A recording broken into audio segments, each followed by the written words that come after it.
So Maureen Rose is a graduate from the Visual and Performing Arts program at the University of Maryland, Baltimore County. Since joining the Osbrink agency in 2004, Maureen has built the voiceover division into one of the top competing voiceover departments in the industry. Shortly after her 9th consecutive year at the agency, she took on an additional role to also head the adult commercial division. Maureen is most recognized for her astute eye and ear for scouting talent, passion for dialogue directing, and her love for developing talent and maintaining business relationships based on values that were instilled in her by her mentor, Cindy Osbrink. Maureen is currently VP of Adult Commercials at Voiceover at Osbrink. Micaela Hicks launched her agency career as a receptionist at SBV in October of 2000. Within a year, she became a scheduler, booth director, and later earned an assistant position for an animation agent at SBV. She then moved over to Solid Talent, where she worked on multiple areas of voiceover, including commercial, animation, and video games, a department within the agency that she built from the ground up. From there, she worked at Atlas Talent, primarily in commercial voiceover, but was involved in political ads, animation, video games, promo, and trailers as well. She believes the foundational component of her evolving career is her ability to identify and help develop actors who are fresh, funny, and bring their own unique perspective to each audition and job. She has nurtured relationships with advertising firms in Chicago, Minnesota, New York, San Francisco, Los Angeles, and in other metros across the country to ensure that she is the one that advertising firms call first and that the talent on her roster gets primary consideration for new campaigns and projects. Micaela is currently an animation and gaming agent at Vox. Ladies, thank you both so much for being here, and we should get right into it. Voiceover in the time of COVID. How is this part of the industry doing? Very, very, very good. Yes. It's very, very busy. It's it's the part of the business that's actually got to keep going. It just kind of went from lockdown to just kind of figuring out what people needed to record from home, making sure people were set up from home. I can't speak for, I know that it's just all very busy. It's which is great, super grateful for it, but it can get a little chaotic at times. Yeah. Yeah, I agree. It's just been insane, which I feel so blessed that work never really stopped. But I do think that we all need a little bit of a break. I don't know when it's going to even out. It just feels like it's just everything is a rush. And in the beginning, it was just every TV spot wanted to re-voice the spots that they were airing to speak of the times. And so it was a lot of that. But then once all the animation production started realizing, okay, we can just send kits to the clients that don't have setups at home, and we're just going to make this work. I think we had 60 shows in production and everybody was working from home, and it was crazy. And not only are we trying to learn this new way of life, but we're also now responsible for all the paperwork. So it's just an added job to all of our, everything is 10 more steps.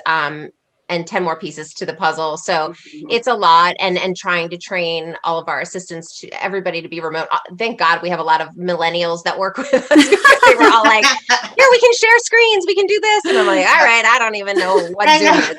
Thank God for the tech savvy folk. Yeah. Yes. So It sounds like you both need a good nap. For like a month. Yeah, exactly. Yeah. Great. So you started to touch on it, but I'd love to get a little bit into the new expectations of voiceover actors, right? So from having source connected home to having a home recording studio to, you mentioned, kits. So what are the essential skills and equipment that actors on your rosters need in order to be competitive today?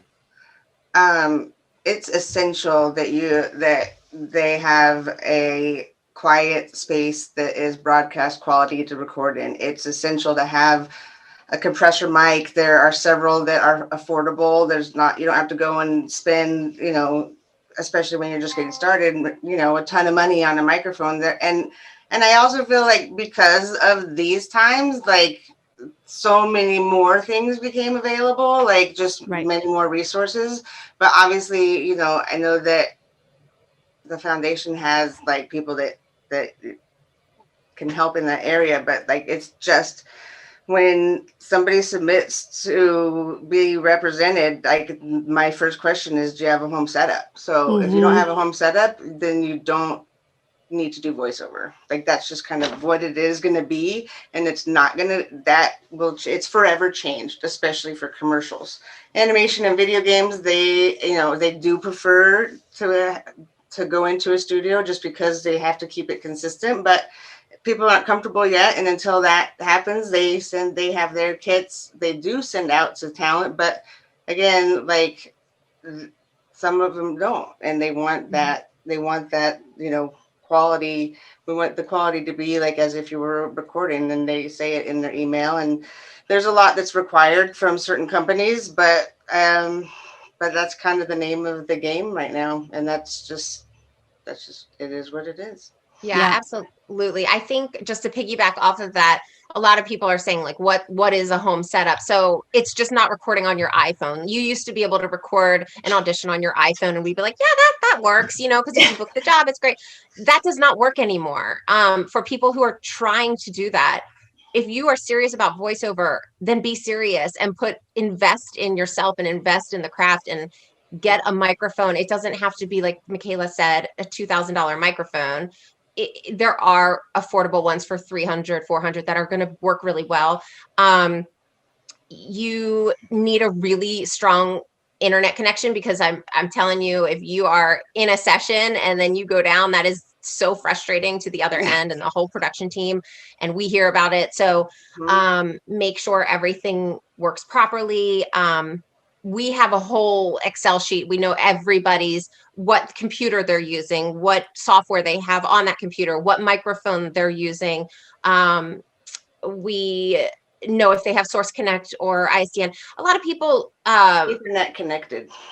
Yeah, a lot of people have Source Connect rather than ISDN. I think that is a question. It's more expensive to get ISDN hookup, but Source Connect, they're very affordable. There's a 2-week free trial. So sometimes I say, be ready to go, do that 2-week free trial, know how to use it. The day you book the job, sign up and just give me your username. That's a great idea.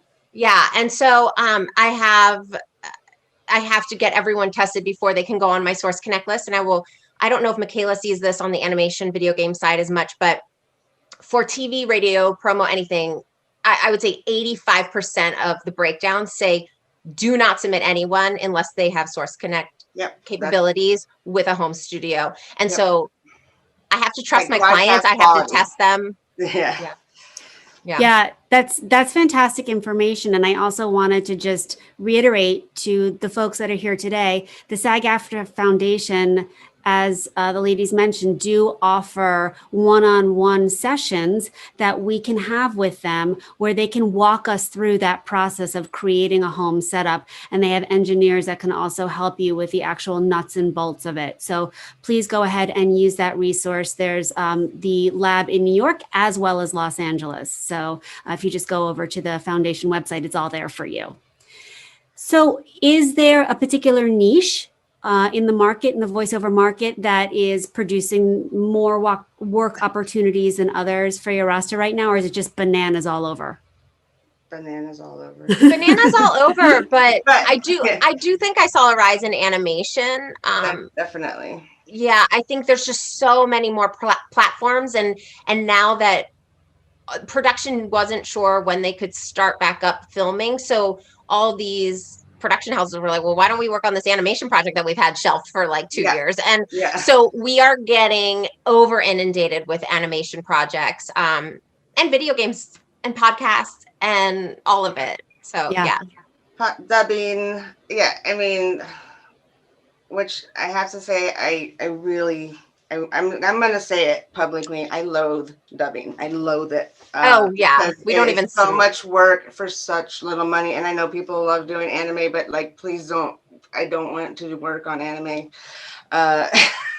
It's not fun. It's a lot of work, and I don't have the time, especially now with the inundation of actual animation and video games, and they're like, it's multiple characters. It's I spend a lot of time on my castings because that's just who I am as an agent. There's some agents that just click a button and send it to their roster, and that's just not me. And so when there's the smaller budget projects which take a lot of time, that's when I want to pull my hair out. But needless to say, it's just there's a lot more animation for sure because exactly what Maureen said is just people are like, well, I can't do a live action, so let's just get this going because it was Exactly. Absolutely.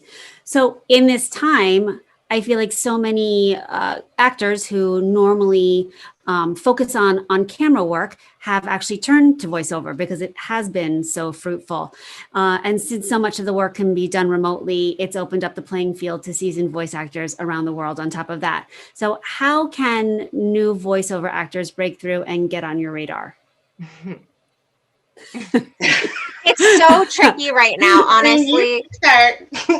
Okay. I'm gonna be so candid and real. Yes. I mean, it's really tough right now just because I expect so much of my clients. And so to come to me as a submission, and because I'm so busy, I would probably only take on, and I have taken on some people during this pandemic, probably like maybe 10, but there's something unique about them that I needed, something really special that stood out. I trusted that they were willing to put in the work. They were going to get the home set up. I told them I wouldn't even start submitting them until they had everything. It's just a tough time. Unfortunately, like, we pride ourselves on development, and I'm just not able to develop at this moment because of the shift and because the landscape has changed and it's just such a crazy busy time. Plus, I don't get that one-on-one. We have a beautiful booth in our Burbank office, and we don't get to direct anymore. We don't get to have that FaceTime with the clients, which is, I'm sure, for Micaela, because that's like what she's so strong at as well. Like, it's just so sad when we can't do that. And we have a great booth director that'll hop on the phone and help people walk through things, or I'll shoot an email and be like, oh, I think you need to but it's not the same, honestly. Right. And so to try and bring on someone new and learn everything about them, it's a weird time to do that. So that's just my honest answer. It's a hard time to be submitting. Yeah, no, I appreciate that. Micaela, is it the same for you? It's very similar. Like, the honest answer is, if you are getting into voiceover, you have to just start at a startup agency that maybe needs people. Like, I think that Maureen and I are both at really more established agencies, and so again, same thing. It's super hard. I just don't have time to develop anybody, and I haven't for a while. And I'm just kind of, to be honest, kind of graduated from that level. Like, Solid Talent was like that's where I developed a lot of talent, because that was a small agency. And when you're at it, it's just, especially now, it's like, if you're ready to go, if you're making money, if you have experience, the key thing is it's diversity. I really, that's the only thing that will grab my attention right now is something diverse. Great.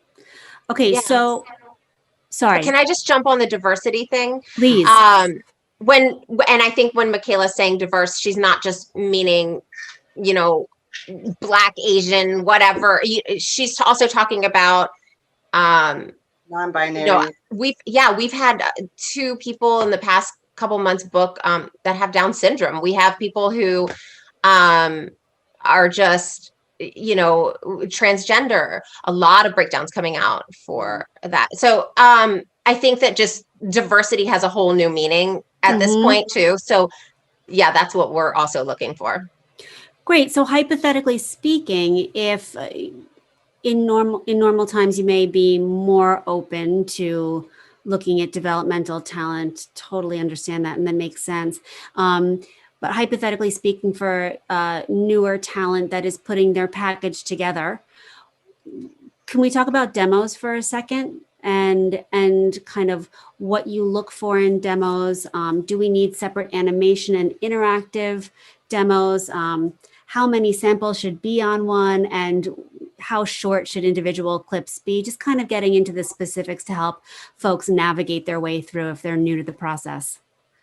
I would like to really stress, you do not have any business making a demo until you're absolutely ready to produce what you can, unless you're absolutely ready to go.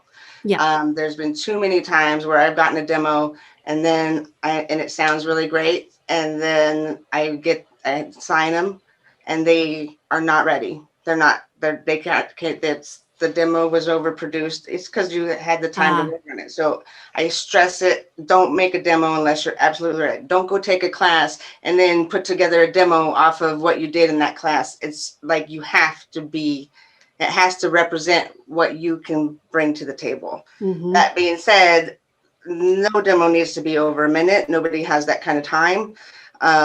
Even animation and video game demos, I personally don't think you need to separate them, but they have started separating them. So that's my preference is animation and video games it doesn't, you can separate them if you want. That's your choice. I don't really require that. I don't require it. I think it's more important it's not really about doing a bunch of different characters. It's just doing a bunch of, so I don't need a long, 2-minute animation demo of just really high pitched children characters. It's more about the acting over anything else. So I actually would rather see your acting demo before I would want to look at or hear an animation demo, to be honest. Mm-hmm. I agree. Want to know that the person can act. However, I do, and maybe this is just, I don't know. I just feel like demos are a little bit kind of old school. I think demos are used primarily to get representation. Right. Once you have representation, I will use demos in the area of commercial to pitch people to different casting directors.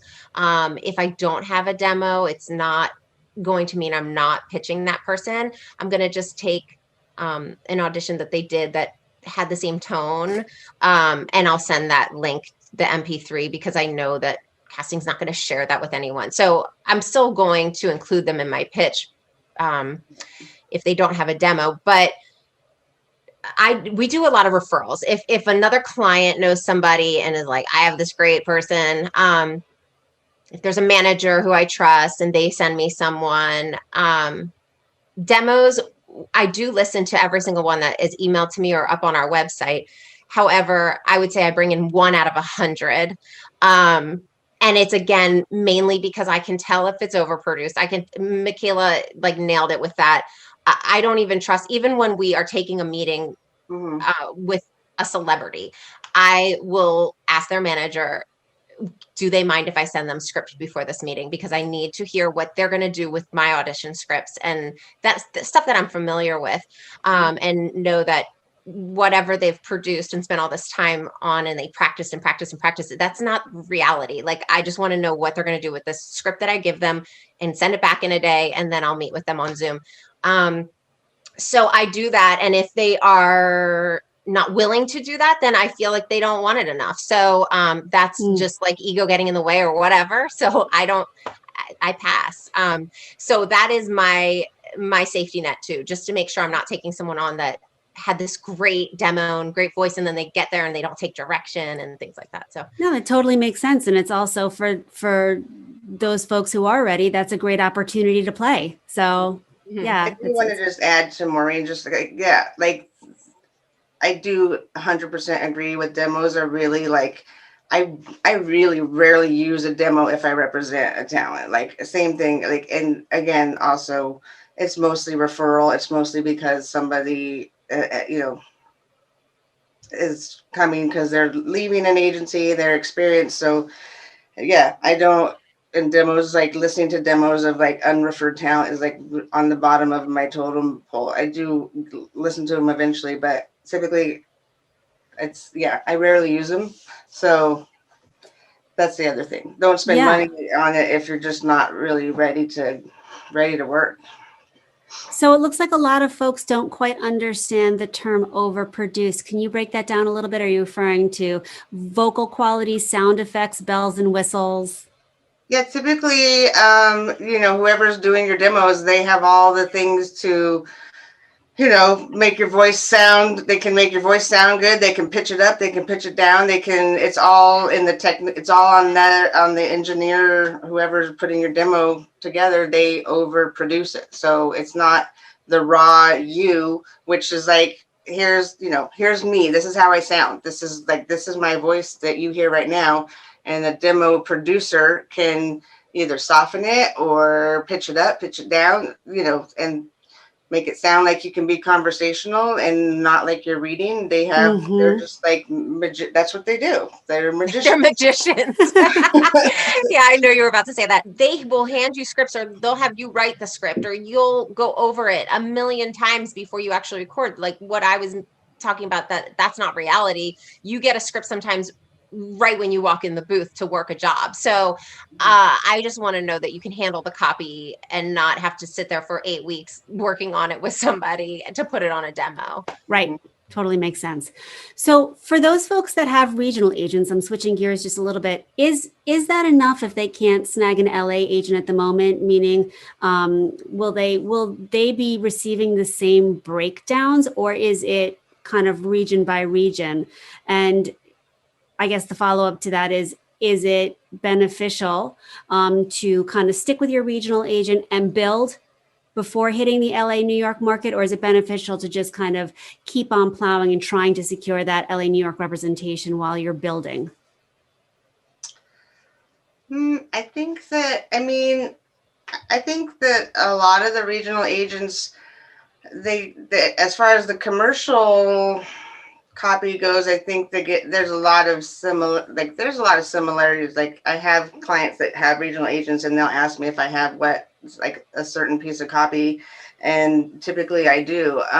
For animation and video games, it's still mainly LA, but they have, because of remote recording, they have outsourced a little bit more, but like to the major cities. So like, yeah, not a smaller city like, Minneapolis, but Atlanta or, Chicago, the major cities that have grown in the entertainment, but it's still mainly LA for that arena. But yeah, I guess the answer really is, it's because I don't know enough about like what regional agents get, but it's my experience they get a lot of the same commercial copy. Mm-hmm.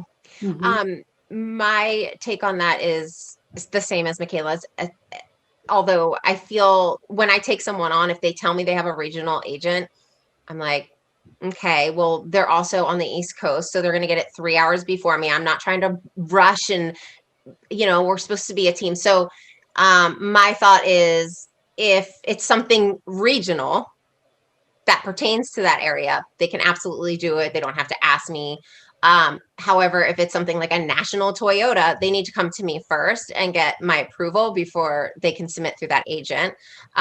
Because even though they were with them first, if they want to step it up to what we're getting and all the opportunities we're going to give them, I'm not going to be fighting over these jobs and trying to maintain conflicts from or exclusivity, I should probably say, from other regional agents that are booking them on something small. So I don't love when they have multiple agents. I'm confident in what we're going to give them and the opportunities we're going to give them. I understand people want to dip into everything and see everything out there, but as far as animation, video games, no one's going to get the copy that we're getting at our offices. Mm-hmm. And no one will. I mean, and if you do, it's non-union, it's crap. And I don't even submit on non-union. And like Micaela said, the dubbing jobs, if it's SAG, I tell people, have at it, if you want to self-submit, I'm not even going to commission it because I don't have the time to deal with that kind of stuff. Mm-hmm. Yeah, it's just, we have so much coming through, and we give our clients so much opportunity that I don't think they need to go elsewhere. Got it. Great. So what is something that you wish more actors understood about what you do as a voiceover agent?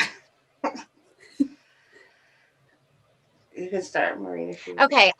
I think as far as an agent goes, one thing I did notice, and maybe because I had the commercial division as well. Voiceover agents work so hard because they are not only the casting director. They're sitting there with a roster. They're reading. You have to read the whole script. We have to cast based off of that script and that breakdown. Then we're bringing people in a normal time. We're directing. So we're trying to get the best performance out of them. We're the engineers half the time. We're editing.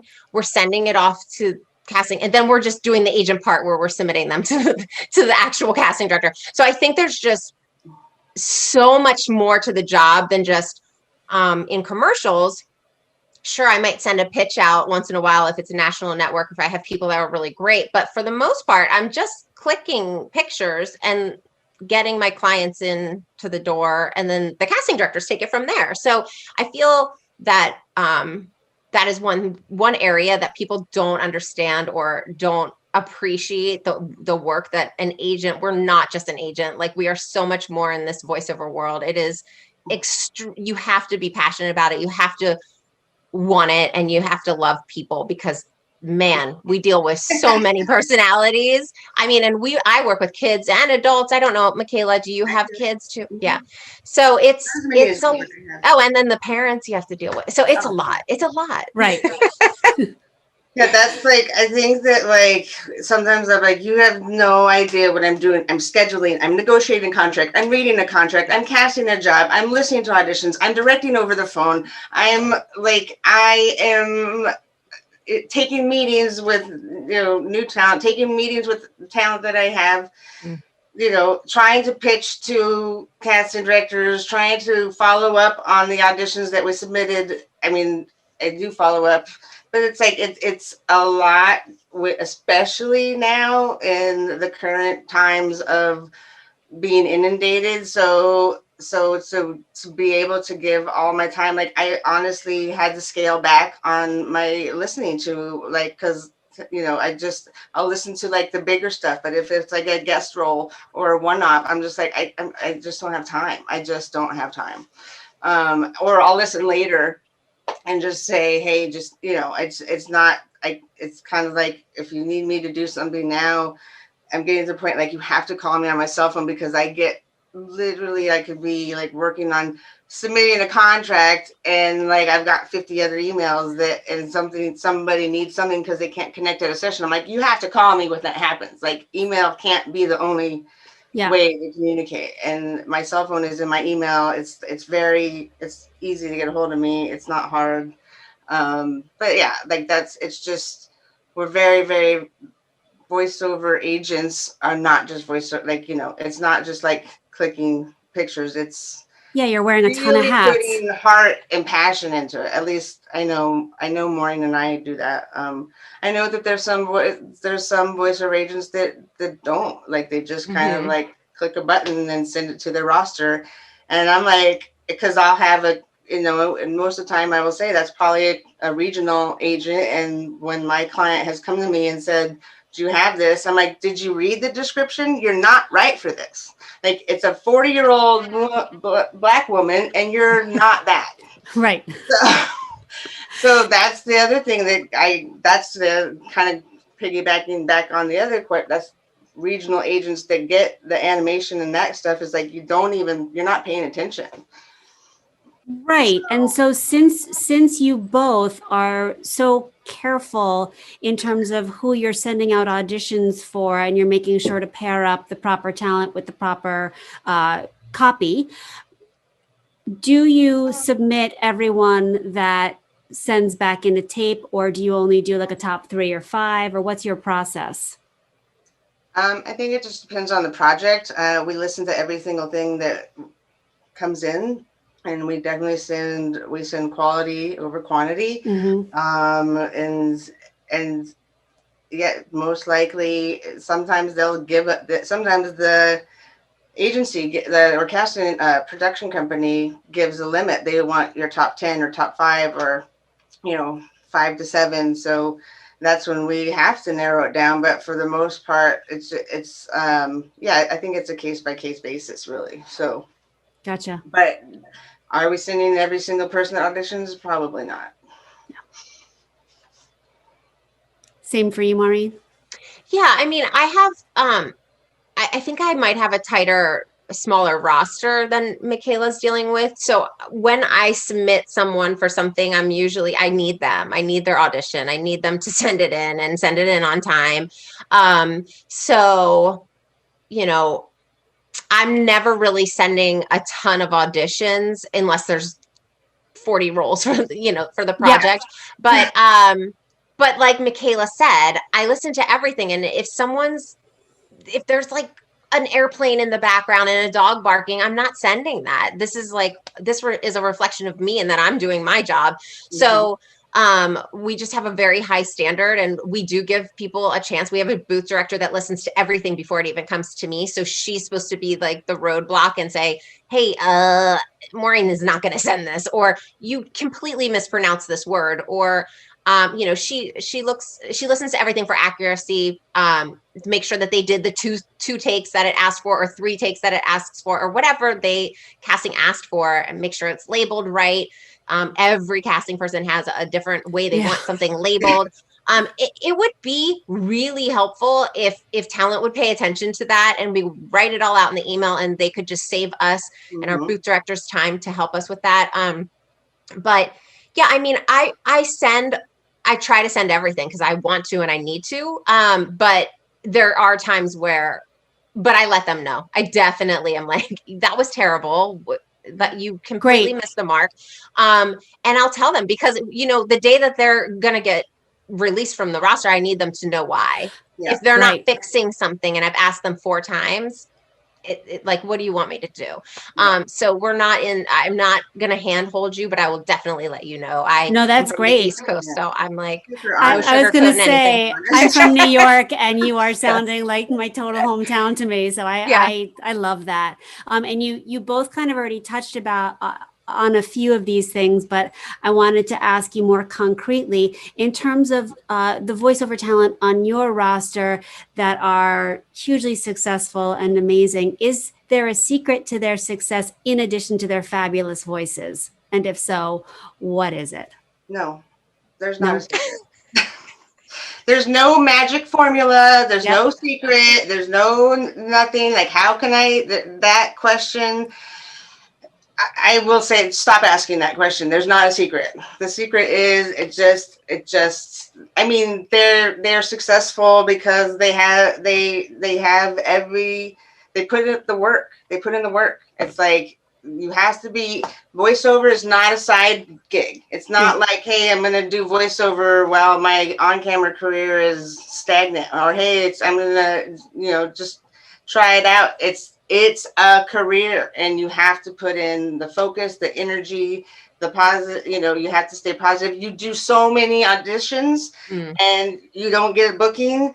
You have to stay. It's like, you have to work on your headspace. Yes. Yeah. Like you will audition like a ton, like I'm talking a ton, and not get a booking. And then when you do, but it's like, the key is staying in your headspace. When you start to be desperate, or why am I not booking, or what can I do? That comes across in your audition, whether you think it does or not, or, that comes across as, that desperation of wanting to book so bad. You better be ready for a lot of rejection, and you better be ready to put in the work. Yep. Building relationships, all sorts of. Yeah, and no feedback, because I mean, the feedback, if we were in the booth, you'd get feedback from Micaela or I, but we're not in the booth with you right now, so you're not going to get feedback. Casting is never going to be like, oh, he was great, but he didn't do this. I mean, it's just not going to happen. So she's right. You're going to get so many opportunities, but there's several people going out for these roles. And one of the agents at our office, Abby, she was at Disney casting for 9 years. And she's like, for one role, I would get probably 20 auditions from 500 agents or managers or like, she's like, I'm listening to so many auditions that it just becomes redundant. And then if they don't pop in that first something, whether it's a breath or a choice that they made in that first part of the audition, she's not going to listen to the rest of it because she's got so many to listen to. So it's really just kind of finding ways to be unique, and it doesn't mean changing your voice and using and playing with all these crazy characters. It's just standing out in a way that makes you different from everybody else. Looking at that script, reading it, and knowing, okay, now that I read it like this, that's how everyone's going to read it. Let me think of a way to make myself stand out and read it a tiny bit different, or start it a little bit different. And I think that that is so refreshing, because I know even when I'm listening to the auditions, when I hear something, I'm like, oh, that was so great how he just did that. And laugh out loud is when, like, oh, okay, yeah. Yeah, like, I love when someone makes me laugh. And yeah. And yeah, don't be afraid to take a risk. Great. Okay, before we open it up to questions, one last question from me. What is there a particular experience that you've had as an agent that's been the most rewarding for you, or do you have a story to share of something where you really think about that as one of the most rewarding of your career? I would say that for me, I have clients on my roster that have been at Osbrink for the 16 years I've been there. And to me, that loyalty and that commitment and the relationship, and some of them, didn't book right away. Some of them went through times where they were booking like crazy, and then they didn't, and then they did. And it was never like a distrust with me and the job I was doing for them. So to me, that is just like the biggest compliment, the longevity of like having these clients, and they are like family. And the fact that they've been with me for so long. Loyalty goes a long way with me. So great. Yeah, definitely. I mean, there's definitely people, I have clients who have been with me since like for, like 16 years. And I think and I love when I have been working with a client and they keep asking, what can they do to book? Why aren't they booking? And I just say, you just have to keep going. You have to get your headspace, but just booking them on a job, like, that they've worked really hard for. Yeah. Like just knowing that they have strived and stayed positive with me and like listened to my advice or coaching or whatever it is. And just, I mean, my favorite part is when I get to book a client on a job. Yeah, I love that. Okay, so great. Something that people might not know is Micaela and I our paths crossed early on in our careers. And one of the things that I loved that I shared with her is that when a booking call would come in or email, we would literally be jumping up and down screaming. And I remember one time this client was just walking down the hall. I don't even think he was our client.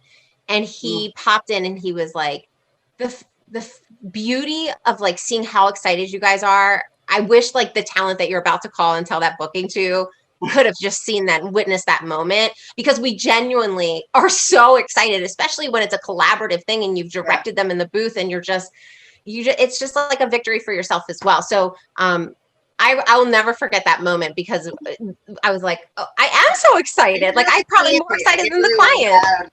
When I book a talent, and it's really funny because I'm like, guess what? You booked, and they're like, oh, thank you, and I'm like, I expect bigger. You just won the lottery. Yeah.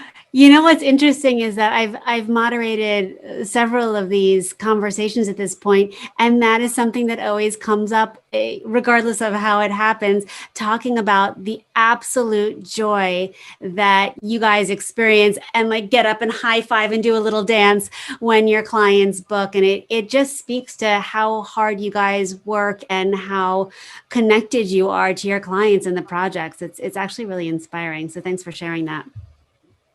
Okay, so we have some questions. Great. Somebody asked, podcasts seem to be trending upward these days. Are either of you involved in that space? And if so, what types of opportunities are there for union actors in that area of the industry? They're definitely increasing, especially like the scripted podcasts, and they're still on the new media contract is crap. I'm sorry. It's low budget. It falls into the, I don't like to put a lot of energy into it because it's like, 4 hours, 8 hours for $350 maybe, or maybe it's 150. It's like, it's not good. 350 is like a good payment. You might be making $130 for 4 hours of work. And so that's $13 for commission that I'm not going to do. There's plenty of opportunities, but again, it's not something that I chase after. Like if it comes to me, I'll work on it or I'll pitch some people, but I don't have the time to put because a lot of the theatrical casting directors are actually getting in that space because they didn't have production. So let's do a podcast, which that is it's a very low budget contract. So they expect to cast it with callbacks, and that is like, for a podcast, like it's popular, but it's low money. Yeah, it is absolutely something that the talent is excited about, and they get a lot of press. So we do submit on them and we do them, and it's mostly just to get that deadline article and get them happy. But it's like Micaela said, like it is between $150 to they consider overscale, like a really good overscale, $400. Like it is so bad. And then as soon as we tell the client that they're so excited they booked it, and then we're like, okay, so this is the money, they're like, oh, like this is terrible. But right. there's nothing we can do. That's just what it is. Right. So I think the glamour, the idea, people are like, oh, podcasts, and now there's so many out there. But I mean, do it for fun, absolutely. But it's not about the money for that. Right. Yeah. Okay, if you are not represented in voiceover, are there sites or ways that you know of that one can find union voiceover work on your own? Union voiceover work? No. I don't think so. Yeah, I don't know. I know there's the pay and play sites, but most of it's non-union stuff. Once in a while, I think maybe there's a union, but like that's very few and far between. So maybe if you have like a commercial or on-camera agent that dabbles in the voiceover, because a lot of that happened too.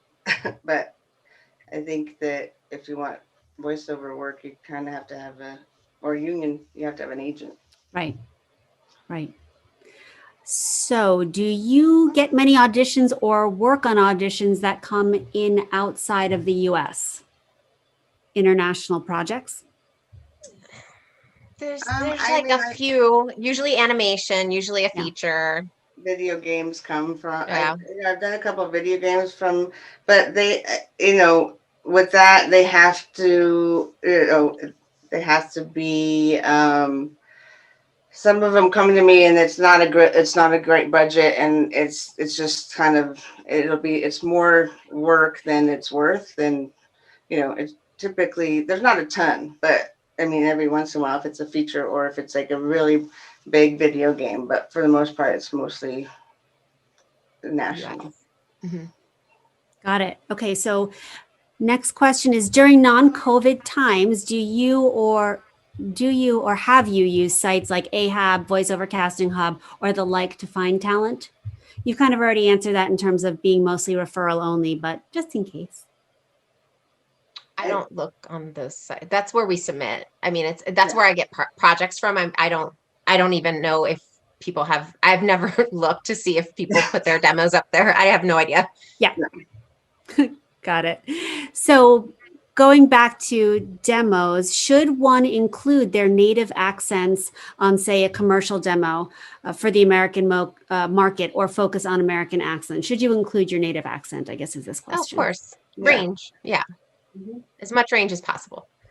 Cool. And like to that point, because like, if you are a native accent, then that's what you kind of should focus on versus, like if I'm just, there's a lot of opportunity, and, I think that,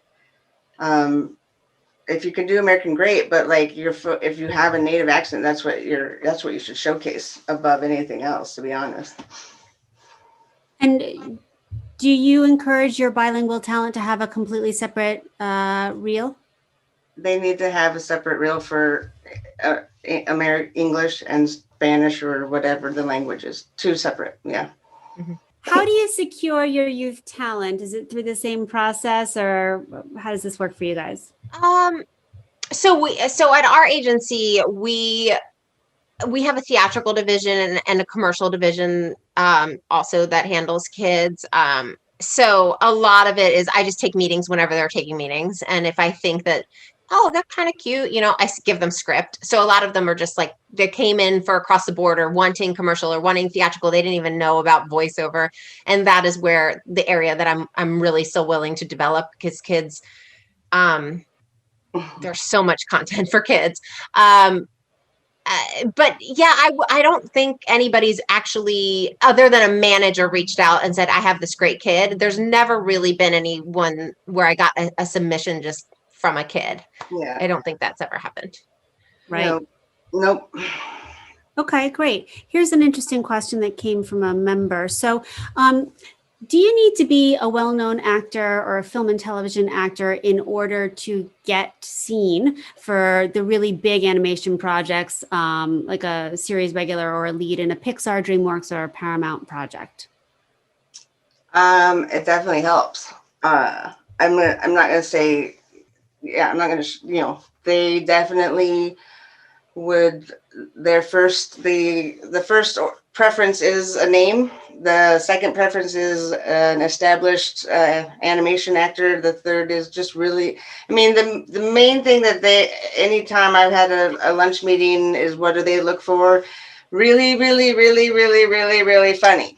So if you're really, really, really, really funny, and you can bring, and make the script come to life off the page, you definitely have a chance. But yeah, for series regular, animated feature, for a main role, it's always going to be a celebrity. That's just, I think that series, though, are more open to anybody these days, which I think it was back in the day that, they wanted some names, or they wanted a theatrical reel. But it has definitely shifted, and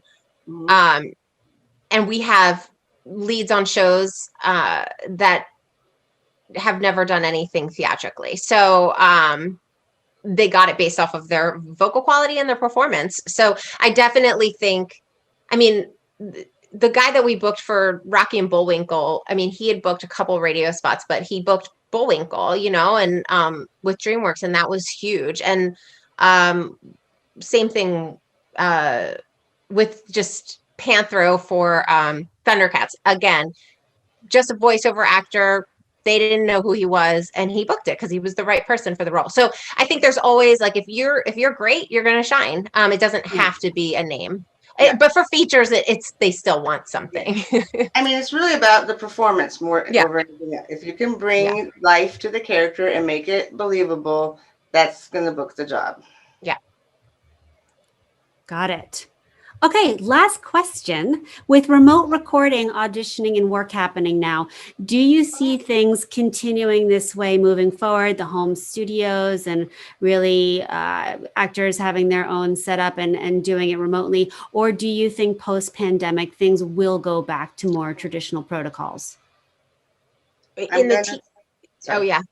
Well, the TV commercial space for radio, I think, is going to stay the way it is. The producers or the ad agent, the clients, I don't know who's paying for what, but like they're definitely saving money having these people record from their home and not pay for a studio time. Yep. So I definitely think that's plus, and it's not going to go away anytime soon. I'll let Micaela answer for animation video games. I will say it's going to be, it's definitely going to be like this for a while. I mean, there's honestly, I have a feeling that we're going to be recording from remotely until for the rest of the year again. But as far as auditions goes, they're always going to be remote. That's just kind of, that's auditions wise remotely. Bookings, they have SAG approved studios, so talent are able to go into a SAG approved studio to record. So it's not a huge issue, but again, your audition still needs to have good quality.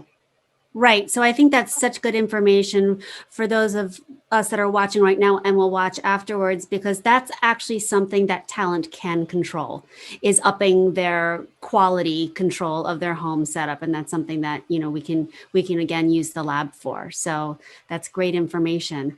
I want to thank you so much for being so candid and honest and to the point with all of this information. I think it's super, super valuable. And I know I've learned a lot today. So I'm deeply appreciative and thank you for your time. Thank you. Thank you, guys. Thank you, everybody.